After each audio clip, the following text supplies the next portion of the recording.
নমস্কার সবাইকে। সবার জন্য একটা সুখবর, সেটা হচ্ছে যে ৫,০০,০০০ টাকা ফ্রি চিকিৎসা প্রধানমন্ত্রী জন আরোগ্য যোজনার অধীন আয়ুষ্মান ভারত প্রকল্পের ফর্ম ফিল আপ শুরু হয়ে গেছে। আপনারা জলকন্নল শিবিরে গিয়ে এই ফর্ম পূরণ করতে পারেন এবং জমা করতে পারেন। যাই হোক, আজকের এই ভিডিওটি আপনাদেরকে আয়ুষ্মান ভারত যোজনার ফর্মটি কীভাবে পূরণ করবেন সেই বিষয়ে। তো শুরু করা যাক। দেখুন, আয়ুষ্মান ভারত প্রধানমন্ত্রী জন আরোগ্য যোজনার যে ফর্মটি বেরিয়েছে পশ্চিমবঙ্গে, সেখানে প্রথমে দেখবে যে উপরে ডান দিকে লেখা রয়েছে ডেট, মান্থ, ইয়ার, অর্থাৎ এখানে আপনি যে তারিখে ফর্মটি ফিল আপ করছেন সেই তারিখটা। এরপরে আপনারা নিচে চলে আসবেন, নিচে দেখবেন যে এখানে বেসিক বেনিফিশিয়ারি ডিটেলস দেওয়া রয়েছে।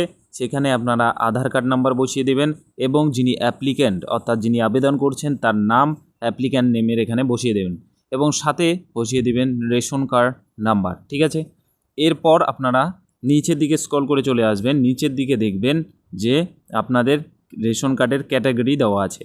তো ক্যাটাগরি আপনাদের যাদের যে ক্যাটাগরি AAY, SP+S নাকি PHH নাকি RKSY1, RKSY2 নাকি জেনারেল, আপনাদের যেটা প্রযোজ্য ক্যাটাগরি সিলেক্ট করবেন। আমার যেমন এখানে PHS, আমি সেটাই সিলেক্ট করব। ঠিক আছে, নেক্সট আপনারা নিচের দিকে যাবেন, নিচের দিকে দেখবেন যে আধার লিঙ্ক মোবাইল নাম্বার। এইটা জিনিস বিশেষ করে খেয়াল রাখবেন যে আপনাদের যে আধার নাম্বারের সাথে যুক্ত যে মোবাইল নাম্বারটি রয়েছে আপনারা সেইটাই এখানে প্রদান করবেন। এবার আবেদনকারী যদি পুরুষ হয় তাহলে মেল, আর যদি মহিলা হয় তাহলে ফিমেলে ক্লিক করবেন এবং আবেদনকারীর ডেট অফ বার্থ এখানে বসাবেন। এখানে দেওয়া রয়েছে সেটা হচ্ছে যে ফুল অ্যাড্রেস, অর্থাৎ আবেদনকারীর পুরো ঠিকানা এখানে বসাতে হবে। আপনাদের ভিলেজ, হাউস নাম্বার, স্ট্রিট বা ওয়ার্ড যে কোনো একটি, অর্থাৎ হাউস নাম্বার যদি না থাকে তাহলে স্ট্রিট নাম দিবেন, রাস্তার নাম দিবেন, যদি সেটা না থাকে তাহলে গ্রামের নাম দিবেন, অথবা কেউ যদি ওয়ার্ডে বাস করে তাহলে ওয়ার্ড নাম্বারটা এখানে বসিয়ে দেবে। এরপরে এখানে ডিস্ট্রিক্ট নাম, এখানে ব্লক নাম, আর এখানে হচ্ছে গ্রাম পঞ্চায়েত বা ওয়ার্ড নাম্বার। এখানে নিচে দেখেন এখানে ফ্যামিলি হেড এর নাম, অর্থাৎ আপনি যে পরিবারে বসবাস করেন সেই ফ্যামিলির পরিবারের প্রধান কে তার নাম এখানে বসাবেন। ঠিক আছে, এবার টোটাল ফ্যামিলি মেম্বার্স, অর্থাৎ আপনার পরিবারে কতজন লোক রয়েছে বা কতজন সদস্য রয়েছে সেটা আপনি এখানে বসাবেন। ঠিক আছে, যাই হোক, পরে এখানে প্যান নাম্বার আপনি বসিয়ে দিবেন, প্যান কার্ড নাম্বার। এবার দেখো ইলেকটোরাল ডিটেলস ইফ অ্যাবাভ 18 অর্থাৎ এপিক নাম্বারের ডিটেলস দিতে হবে। এপিক নাম্বার অর্থাৎ ভোটার কার্ডের ডিটেলস আপনাকে দিতে হবে।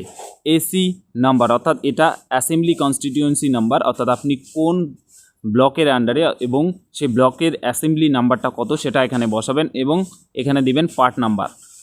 ঠিক আছে, এবং আপনার সিরিয়াল নাম্বার। এটি আপনি কোথায় পাবেন? এটি আপনি আপনার ভোটার কার্ড দিয়ে যদি অনলাইনে সার্চ করেন তাহলে আপনি আপনার ভোটার কার্ডের সমস্ত ডিটেলস পেয়ে যাবেন, আপনি কোন পার্টের অংশ এবং আপনার সিরিয়াল নাম্বার কত, আপনার অ্যাসেম্বলি নেম কি, সমস্ত কিছুই পেয়ে যাবেন। যদি না পান তাহলে নিচে কমেন্ট করে জানাবেন, আমি এই বিষয়ে আরেকটি ভিডিও বানিয়ে দেব।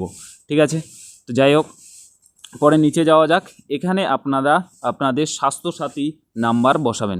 এবার স্বাস্থ্যসাথী নাম্বার আপনাদের কোথায় পাবেন? আপনারা দেখবেন যে স্বাস্থ্যসাথী কার্ডের উপর কয়েকটি নাম্বার দেওয়া রয়েছে, সেই নাম্বারটা এখানে বসিয়ে দেবেন। ঠিক আছে, এবার নিচে চলে আসবেন, দেখবেন যে এলিজিবিলিটি প্যারামিটার্স, এখানে কিছু এলিজিবিলিটি ক্রাইটেরিয়া রয়েছে যে ইয়েস অথবা নো বসাতে হবে। ঠিক আছে, যাই হোক, এখানে আবার দুটো ভাগ করে দিয়েছে, ফর রুরাল অর্থাৎ গ্রামীণ এলাকার জন্য বা গ্রাম্য এলাকার জন্য, আরেকটি রয়েছে আরবান অথবা শহর এলাকার জন্য। যাই হোক, আমরা তো গ্রামে বাস করি, সুতরাং আমরা দেখব যে রুরাল এরিয়াতে কি কি ক্রাইটেরিয়া রয়েছে। আইটেম বা criteria: only one room with কাঁচা ওয়ালস অ্যান্ড কাঁচা রব, অর্থাৎ একটি রুম যার ওয়ালগুলো রয়েছে কাঁচা, দেওয়াল কাঁচা হতে হবে এবং রোপ অর্থাৎ ছাদটা সেটাও কাঁচা হলে ইয়েস বলবেন, আর যদি না থেকে থাকে তাহলে নোতে ক্লিক করবেন। ঠিক আছে, তারপর no adult member between age 16 to 59, অর্থাৎ আপনার পরিবারে 16 থেকে 59 বছর বয়সী যদি কোনো অ্যাডাল্ট মেম্বার যদি না থাকে তাহলে ইয়েস করবেন, যদি থাকে তাহলে নো করবেন। নেক্সট চলে আসুন নিচের পেজে। নিচের পেজে দেখবেন female headed household with no adult male member between age 16 to 59, অর্থাৎ কোনো পরিবারে যদি কোনো পুরুষ মেম্বার, অ্যাডাল্ট পুরুষ মেম্বার না থাকে তাহলে হ্যাঁ করবেন এবং যদি থেকে থাকে তাহলে না করবেন। তাহলে ফিমেল হেডেড হাউসহোল্ড, অর্থাৎ সেই পরিবারটি ফিমেল দ্বারা পরিচালিত, অর্থাৎ কোনো মেল মেম্বার নেই 16 to 59 এজের। Disable member and no able bodied adult member, অর্থাৎ যদি পরিবারে কোনো ডিসেবল ব্যক্তি থাকে অর্থাৎ প্রতিবন্ধী ব্যক্তি থাকে তাহলে সেটাকে ইয়েস করবেন, যদি না থাকে তাহলে না করবেন। এসসি এসটি হাউসহোল্ডস, অর্থাৎ আপনার যদি কাস্ট সার্টিফিকেট থাকে এবং সেটি আপনার শিডিউল কাস্ট বা শিডিউল ট্রাইব হয়ে থাকেন তাহলে হ্যাঁ করবেন, অথবা যদি না থাকে তাহলে না করবেন। Landless হাউসহোল্ডস ডিরাইভিং major part of their income from manual casual labour, যদি কেউ ক্যাজুয়াল লেবার থাকেন এবং তার কোনো ল্যান্ড না থাকে, ভূমি না থাকে, তাহলে হ্যাঁ করবেন অথবা না করবেন, যেটা আপনার ক্ষেত্রে প্রযোজ্য আপনি সেটাই করবেন। যাই হোক, ডিস্টিটিউট লিভিং অন আর্মস, এটা আপনার যদি হয়ে থাকে তাহলে হ্যাঁ করবেন, না থাকলে না করবেন। ম্যানুয়াল স্কেভেঞ্জার ফ্যামিলিস, তাহলে আপনার ক্ষেত্রে প্রযোজ্য হলে হ্যাঁ করবেন, না হলে না করবেন। প্রিমিটিভ ট্রাইবাল গ্রুপস থেকে যদি বিলং করেন তাহলে আপনি হ্যাঁ করবেন, যদি না করেন তাহলে না করবেন। লিগালি রিলিজ বন্ডেড লেবার, এই বিষয়টা আমারও অতটা যদি আপনারা জেনে থাকেন এই বিষয়টি সম্পর্কে অবশ্যই আমাকে নিচে কমেন্ট করে জানিয়ে দেবেন। এই বিষয়টি সম্পর্কে এখনও পর্যন্ত আমি তেমন একটা সঠিকভাবে বলতে পারবো না, সুতরাং এই বিষয়টি আমি একটু হোল্ডে রাখছি, ঠিক আছে। তারপর দেখো ফর আরবান এরিয়ানে কি র্যাক পিকার, তো র্যাক পিকার যদি হয়ে থাকে তাহলে ইয়েস করবেন, যদি না হয়ে থাকে তাহলে না করবেন। বেগার, অর্থাৎ ভিক্ষা করে খান ভিক্ষুক ব্যক্তি, তাহলে যদি হয় তাহলে ইয়েস করবেন, যদি না হয় তাহলে না করবেন। ডোমেস্টিক ওয়ার্কার, বাড়ির কাজ করে যিনি বা পরিচারিকার কাজ করে যারা, তাহলে যদি হয় তাহলে হ্যাঁ করবেন, যদি না হয় তাহলে না করবেন, ঠিক আছে।